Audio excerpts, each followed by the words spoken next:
జీవవాక్యము అనుదినము నడిపించు జీవవాక్యము, బాధలలో బ్రతికించు జీవవాక్యము, చీకటిలో వెలిగించు జీవవాక్యము, ఆపదలో ఆదరించు జీవవాక్యం, ఆపదలో ఆదరించు జీవవాక్యము, జీవవాక్యము, జీవవాక్యము, జీవవాక్యము, జీవవాక్యం.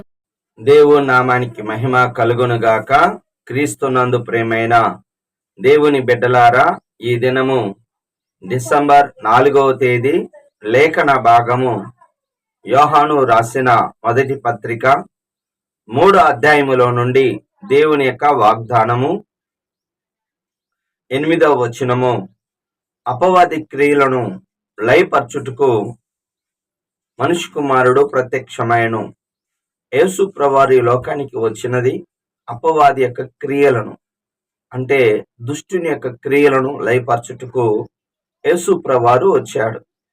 అపవాది ఒక మనిషిలో ఉన్నప్పుడు అతని క్రియలు ఎలాగుంటాయి అంటే, మార్కు సువార్త 5వ అధ్యాయం 1 నుంచి మనం గమనించినట్లయితే, అక్కడ ఒక వ్యక్తికి మరి గెరాసీనుల దేశంలో మరి దెయ్యముల చేత, అపవిత్రాత్మల చేత పట్టబడిన ఒక మనిషి ఉన్నాడు. అతడు ఎలాంటి వాడు అంటే, మరి ఇతరులని గాయపరుస్తూ ఉండేవాడు, రాళ్లతో కొడుతూ ఉండేవాడు. ఒకవేళ అతన్ని బంధించినను ఆ యొక్క సంఖ్యలను తుత్తినీలుగా మరి తెంచుకుంటూ వెళ్ళిపోతున్నాడు. అయితే అతడు ఊరిలో నుంచి ఊరు బయట సమాధిలో నివసిస్తున్నాడు. సాతాని క్రియలు, అపవాది క్రియలు ఇతరుల్ని బాధపరచడమే కాకుండా తను తాను మరి రాళ్లతో కొట్టుకుంటూ బాధపరుచుకుంటున్నాడు. అంటే అపవాది అనేవాడు మనలో ఉండి మనకి బాధ కలగజేస్తూ అనేక మందికి కీడు చేస్తూ ఉంటాడు. మరి అది అపవాది నుంచి ఎవరు విడిపించగలరు? అతన్ని ఎవరు విడిపించలేరు. అతన్ని విడిచిపెట్టేశారు. మనుషులకి అసాధ్యం. అటువంటి సమయంలో యేసు ప్రభువారు యొక్క సముద్ర తీరాన మరి దోణి దిగి వస్తున్నప్పుడు ఆ అపవిత్రాత్మ పట్టిన వ్యక్తి పరిగెత్తుకుంటూ వచ్చాడు. అతలో ఉన్న దెయ్యాలు అంటున్నాయి, నువ్వు సర్వోన్నతుని యొక్క దేవుని యొక్క పరిశుద్ధుడివి, మమ్మల్ని మరి ఇంకా సమయం రాలేదు కాదా, మమ్మల్ని బాధపరచుటకు వచ్చావు అన్నప్పుడు దేవుడు వాటిని గద్దించి పందులోనికి పంపించాడు. అటు తర్వాత అతడు స్వస్థ చిత్తుడై అతలోని దెయ్యాలన్నీ పోయి బట్టలు ధరించుకొని చక్కగా ప్రభు పాదాల దగ్గర ఉన్నాడు. నేను నిన్ను విడిచిపెట్టను ప్రభు అంటే, నువ్వు వెళ్ళి ప్రభు నీ యందు కనికరపడిన కార్యములను తెలియచేయమని అతడితో యేసు ప్రభువారు చెప్పినప్పుడు, అతడు దెకపొలిలో అంటే 10 గ్రామాలకి తన పట్ల దేవుడు ఏ విధంగా కనికరం చూపించాడో తెలియచెప్పాడు. హల్లెలూయా. అదేనండి, అపవాది క్రియలు ఎవరు లయపరచలేరు, కానీ యేసు ప్రభువారు అపవాది యొక్క క్రియలు లయపరచుటకు వచ్చాడు. హల్లెలూయా.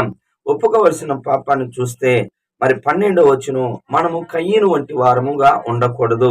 అవును, వాక్యం ఏమని సెలవిస్తుంది అంటే, 3వ అధ్యాయం అదే మొదటి యోహాను 3వ అధ్యాయం 15వ వచనములో, మరి సహోదరుని ద్వేషించువాడు నరహంతకుడు. అంటే కయ్యూని యొక్క అర్పణ దేవుడు అంగీకరించలేదు, హేబేలు యొక్క అర్పణ దేవుడు అంగీకరించాడు.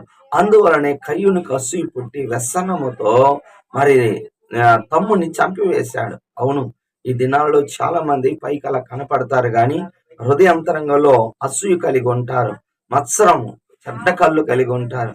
జాగ్రత్త.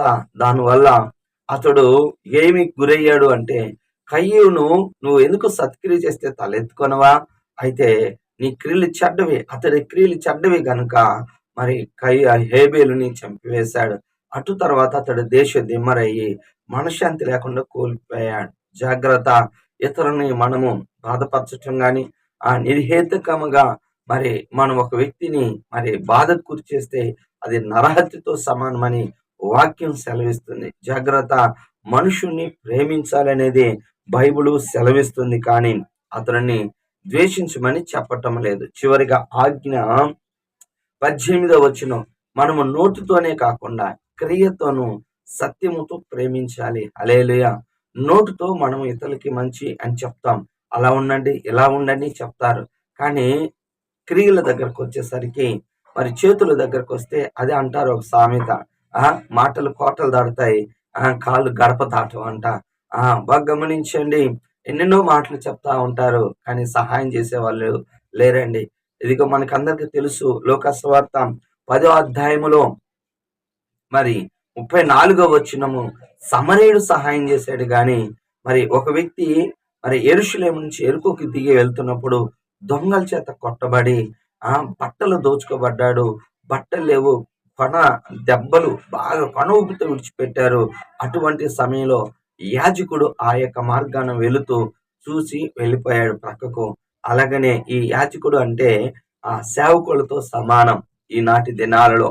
అలాగనే లేవీలు అంటే విశ్వాసాలతో చూసి వెళ్ళిపోయారు. చాలా మంది ఈ లోకంలో ఎలాగా ఉంటున్నారు అంటే మరి ఆపదలో ఉన్న వ్యక్తిని సహాయం చేయడానికి అవకాశం ఉంది అంటే అతనికి ఏదో డబ్బులు ఇవ్వమని కాదు, కానీ అతనికి ఏదో ట్రీట్మెంట్ కాదు, కానీ ఆ యొక్క వ్యక్తిని ఎక్కడొక చోటకి అంటే క్షేమకరమైన చోటకి తీసుకెళ్తే సరిపోయేది.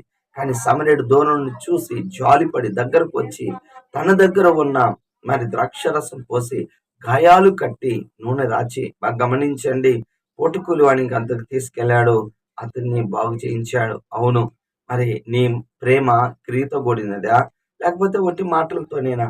మాటలతో కాదు, క్రియతో. ఇదిగో నిన్ను నన్ను దేవుడు లోకాన్ని ప్రేమిస్తున్నా అని చెప్పిన ఆ దేవుడే నిన్ను ప్రేమించిన దానికి గుర్తు ఏంటంటే ప్రాణం పెట్టాడు. ఇదిగో తన రక్తాన్ని కార్చి నీ కొరకు రక్షణ భాగ్యం ఇచ్చాడు. ఆ రక్షకుడైన యేసుక్రీస్తుని సొంత రక్షకుడిగా అంగీకరించు. దేవుడు నిన్ను దీవించును గాక. ఆమేన్. ప్రార్థన చేసుకుందాం. ప్రేమ కలిగిన తండ్రి యేసయ్యా, నీ వందనాలు, స్తోత్రాలు. ఈ దినం నీ కృపలో నీ దయలో నువ్వు ఇచ్చి నీ శ్రేష్టమైన జీవితాన్ని బట్టి కృతజ్ఞతాస్తుతులు చెల్లిస్తున్నాం. మహిమను తెచ్చుకోండి, ఘనతను తెచ్చుకోండి, ప్రభావాలు నువ్వే తెచ్చుకోండి నాయనా. తను మేము ఇతరులు ప్రేమించే వాళ్ళముగా దయచేయండి నాయన. అయ్యా, ఏ ద్వేషం లేకుండా సహాయమును దయచేయమని కోరుచున్నాం. నీ గొప్ప కృప చూపించండి. అపవాది క్రియలను లయపరచుటకు వచ్చిన దేవుడా, నీకు వందనాలు, స్తుతులు, స్తోత్రాలు చెల్లించుకోండి. మహిమ, ఘనత, ప్రభావాలు మీరే తెచ్చుకోవాలి. యేసు నామములో వింటున్న బిడ్డల్ని దీవించమని కోరుచున్నాను తండ్రి. ఆమేన్. తండ్రి యొక్క ప్రేమ, కుమారుని యొక్క కృప, పరిశుద్ధాత్మిక అన్యోన్య సహా సదాకాలం మనందరికీ తోడుగా ఉండును కాక. ఆమేన్. హల్లెలూయా.